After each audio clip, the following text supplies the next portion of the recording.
Huck's in a microwave approach, focusing out stalkers one by one. Coming in from every single angle. There's a Time Warp, but look at this concave, this crescent moon.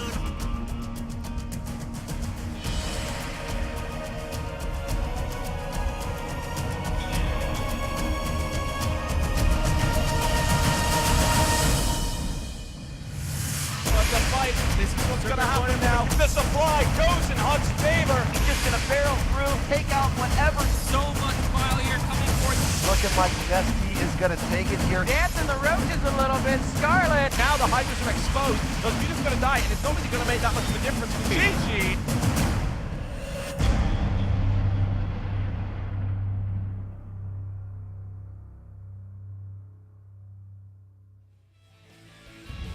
Ladies and gentlemen, hello, welcome back to WCS America. You're watching the Challenger League. We're live from New York City in the MLG studios. I'm Axeltoss.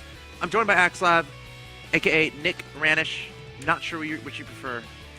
Either one's fine, man. Either one's fine. So if someone comes up to you at an event and wants to say hi, should they say, hey, Nick?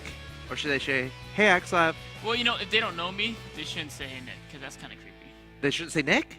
No, like if someone knows your name but they don't know you, and they address you. Well, they know us based on, like, I know my audience. I know a lot of you guys. Like, you guys know me. Call me Axslav if you don't know me. Okay.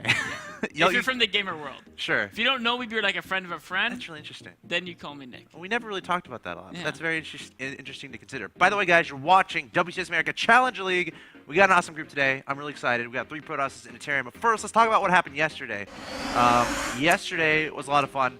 Unfortunately, we had a player who had connection issues, which is never fun. That was Phoenix. First off, we started the day. It was the day of the Sage.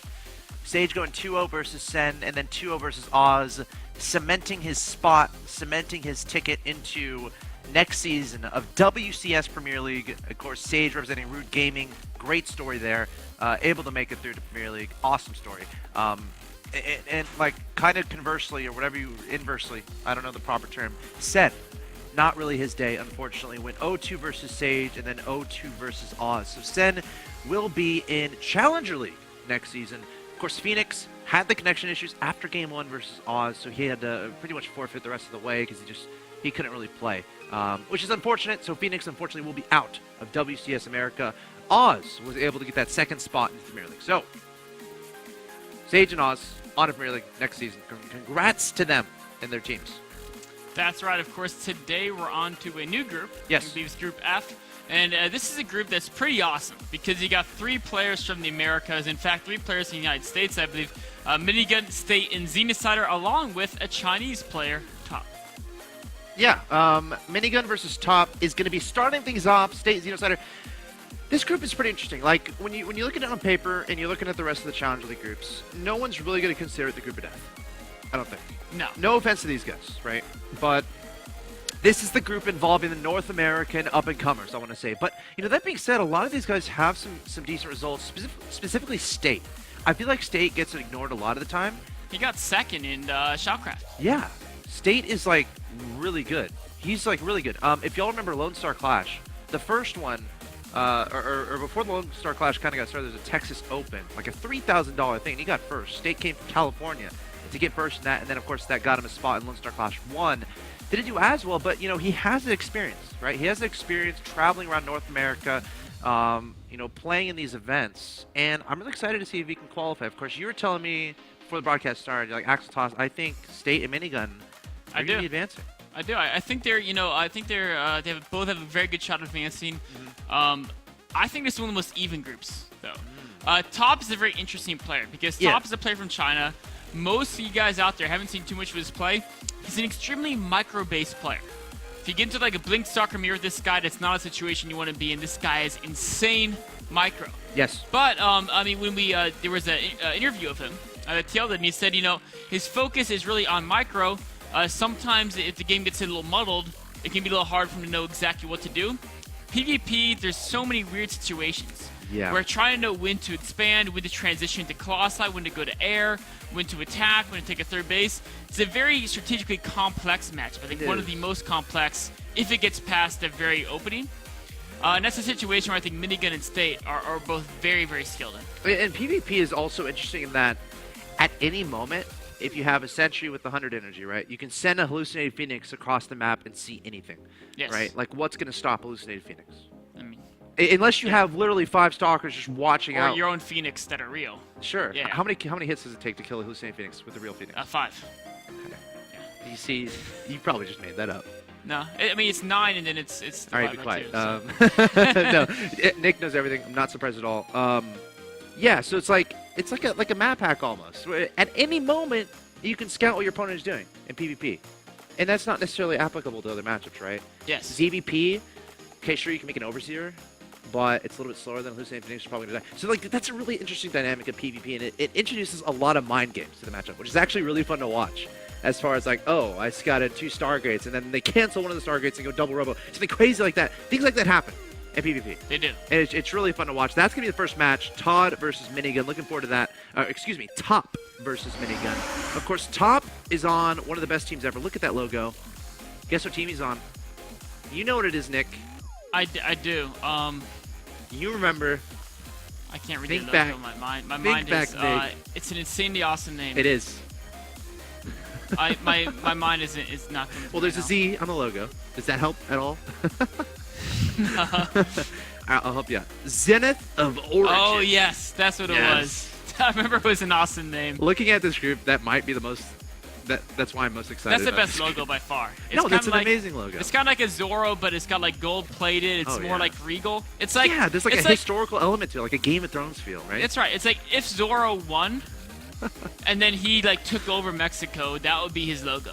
Not just a standard Z, right? He's got to embellish it, make it pretty awesome. That's awesome.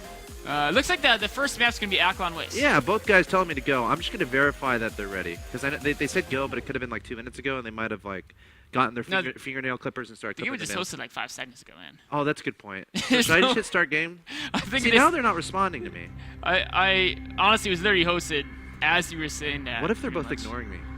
No, there's no way. Like they hit me on ladder and I was raging or Look, something. they just said go again. Well, I think Minigun we're said go. Should I just go? Okay, Yeah, I'm gonna go now. Yeah, we're good. We're good. Countdown has begun. That's First right. match, first game.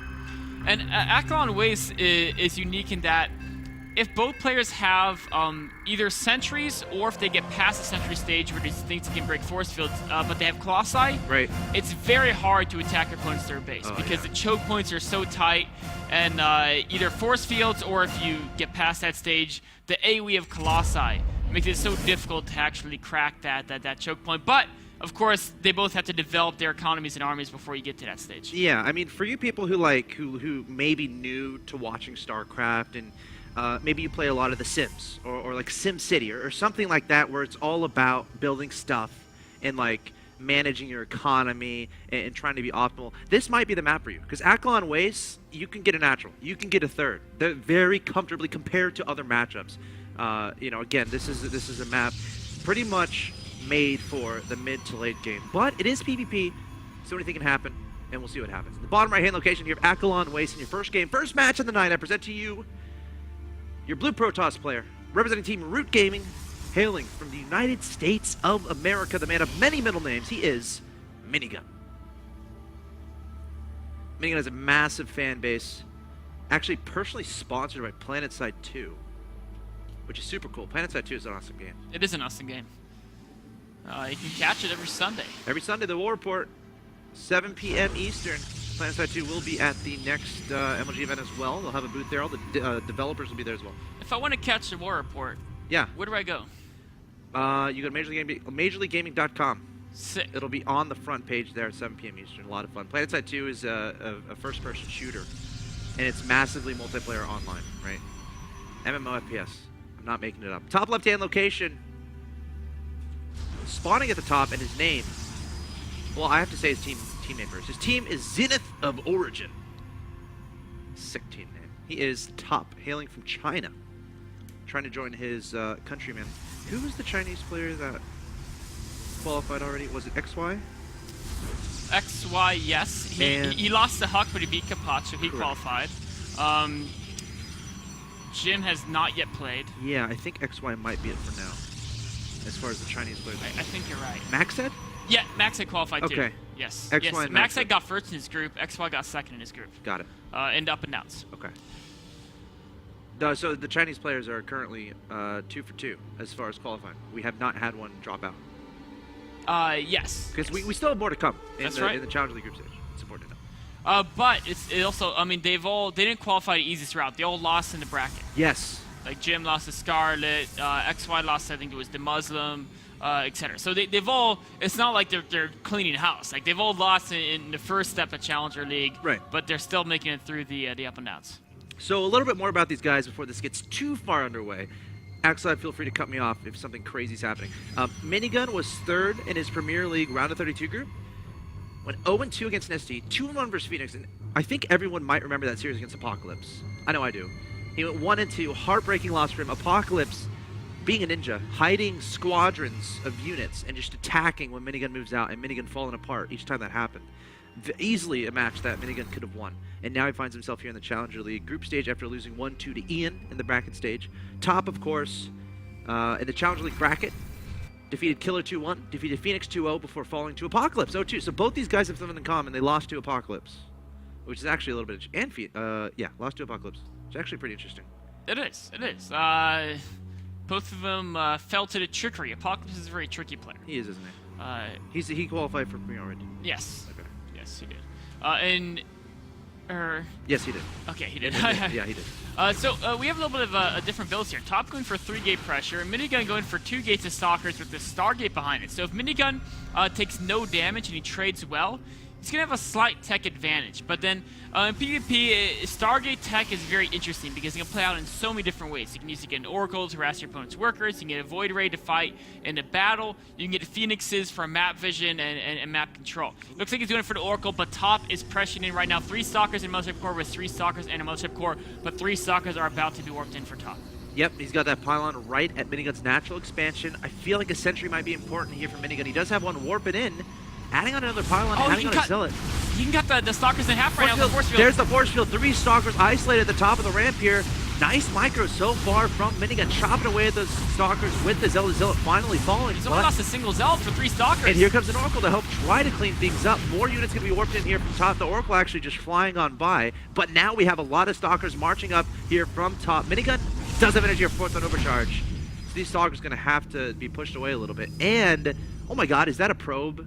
It is a probe. Minigun is a pylon in top space. It's there? There is one there. It is. It's at the bottom left of the base. A sick move there. Top doesn't see the pylon. He saw the probe. That's scary. He warped in to kill that. He also warped into Stalkers to deter the Oracle that might head towards his base later. But with that 3 Stalker warp in defensively, that means Minigun's going to be fine defending his base. In fact, unit count is very even in Minigun's base right now. Oracle about to head into the main base here of top, but again, 3 Stalkers were warped in back home, so that might not do any damage whatsoever. Photon Overcharge about to go away. I think Stalker's still trying to do damage to warp gates. Pylon has yet to be utilized, and it looks like the Oracle is just going to pop right out there from Minigun, just trying to scout what's going on.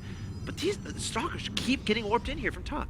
He really wants to put on pressure. No more Photon Overcharge. He's trying to kite away from the Zealots. Now, pure Stalker versus a mixed competition, it's all about pylon. That pylon is powering so much stuff. 3 warp gates all of a sudden unpowered.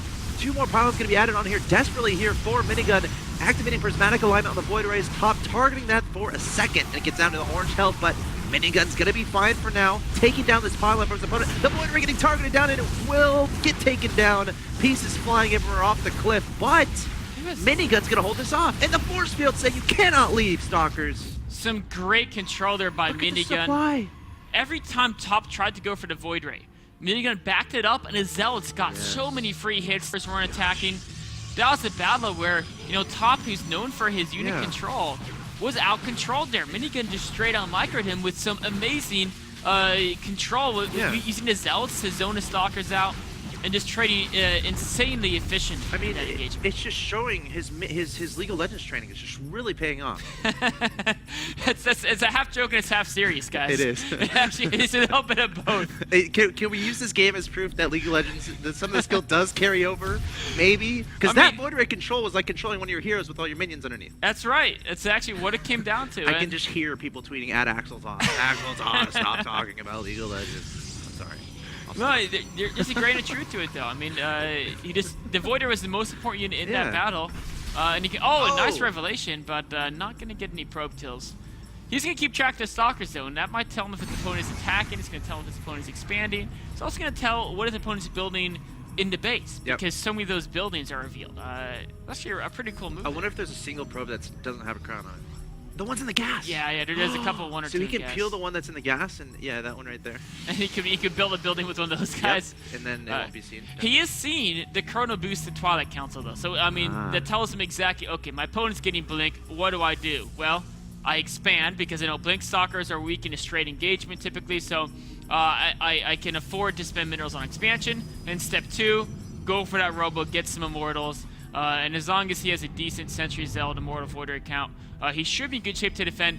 But top, remember this guy. His micro. Yeah. Oh gosh, I'm remembering right now. This is the guy who like falls behind and just wins with Blink Stalkers. His Blink Stalker control can be insane, and Blink is moments from completion. It's all down to this attack. If top can break the natural, he's in good shape. If Minigun can defend, he's going to win the game. A lot of energy on this Measure Core. Photon Overcharge might be instrumental here.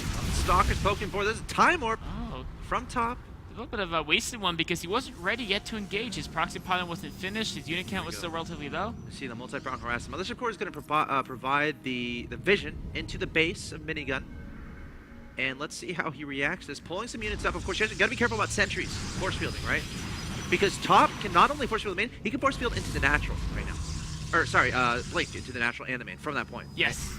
So you got to be really careful with that. And that's why Minigun has those 4 Stalkers guarding top of his round. Make sure no sentries or zealots get up there. Top's going to go straight for the frontal engagement here. Look out for the Photon Overcharge. Look out for a Time Warp here from Minigun as well. Might not even save up for that Photon Overcharge. Mothership Core is gone, which means no air vision. So all Minigun has to worry about is these Stalkers at his front door. There's no chance Top can blink into the main anymore because he doesn't have high ground vision. One Stalker overextending, blinking away before falling.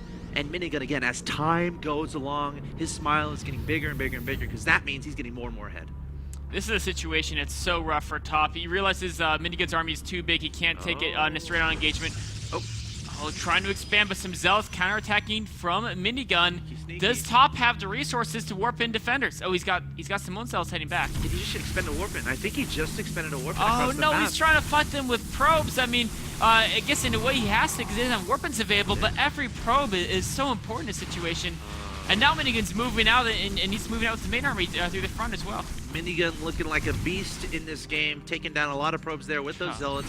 And he's an oracle going in that direction as well. And again, How many probes did he get? I think Marcus is about to let us know. 9 kills. I mean, and 9 is in like a TVZ when his Zerg's at 80 drones, it's not a big deal. But in a situation when they're at like 20 to 30 probes, 9 is a huge chunk of that. I mean, that's like 1/2 to 1/3 his entire economy just down the drain right now. Yeah, so options for top, I think, is just like... Oh, no, the Oracle. Oh, gosh. This is just getting bloody, man. Okay, well, only 2 kills here. Looking for probes. He still has a lot of energy, doesn't he? He does. They'll be back. They'll be back. The famous Arnold Schwarzenegger. He only got 5 probe kills, but it's still a pretty big deal in this stage. Gotta blink away. So, only option here for top, I feel like, is just wait until Minigun moves out and then counterattack. He has to do base race. I mean, the army composition is so much stronger for Minigun. If you take a look at the army value tab, he's ahead by about 500 to 600 resources. And of course, that's not that huge, but we also have to realize that Top's entire army is Stalkers. In a straight-on engagement, even resources, Void Rays and Immortals both do a pretty darn good job against Stalkers. So really, Top has a mobility advantage, but Minigun has such an insane economic advantage. He's also working on Blink. So he's realizing, okay, my opponent's advantage, I got to try to negate that, so I'm going to get Blink my own. Yeah, I mean, that's true. It's the only advantage Top has. And with Minigun's economy, he can just outproduce Top and Blink Stalkers. And then just run him down. Blink versus Blink, of course, you can keep up with the mobility. 3 more gateways being added by Minigun as well. So, yeah, it's exactly his plan. He's just going to say, I'm going to get a whole bunch of my own Blink Stalkers. Then I'll just use those to keep track of his Blink Stalkers, while the rest of them just walks across the map and kills them. And Top has got to figure out something sneaky. Maybe a DT counterattack. I don't know. He's in such a rough spot right now. Maybe, like, just go for heroic defense, I guess, because he's going to have Photon Overcharge. Defender's advantage on top of that ramp is great, but, like, I feel like he needs additional tech. I mean, he cannot, even with Photon Overcharge, even with some Zealots, he can't face this army head-on. He just can't. So here we go, wrapping around. 4 Stalkers going the wrong way. 2 Voiders, got to be careful. And there's no blink yet for Minigun, so he picks off 1 Stalker. Almost picks off 2. Minigun's not going to cry too much about that, though. I mean, 1 or 2 Stalkers. Let's see what fanciness Minigun can do to try to trap these units. There's no way out, really. unless you blink out by the main. Oh, Feeling away some stalkers Top here. split his army in half. He's trying to do some economic damage here. You know, Minigun probably reset his... Oh, a recall. Recalling to the main. And he's got a force field. And look at this, he has a bunch of stalkers in the natural as well, but look at that, stalkers are gone top. That's exactly what he needs to do there. Top definitely pulled some really sneaky maneuvering here. Minigun in hot pursuit of the zone blink stalkers. But Top's gonna escape, so all in all, you know, Top didn't do damage, but he bombed himself time. Oh no, but he could be caught by a flank here. Brilliant here from Minigun. These stalkers are gonna leave another blink trying to trap him. One stalker gonna get taken down there from Top, and now he's kind of committed to defending.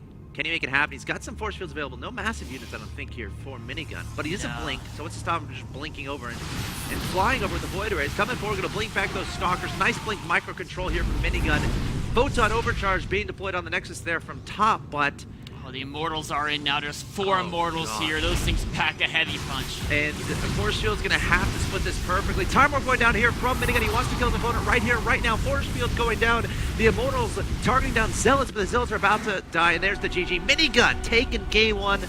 Very well played.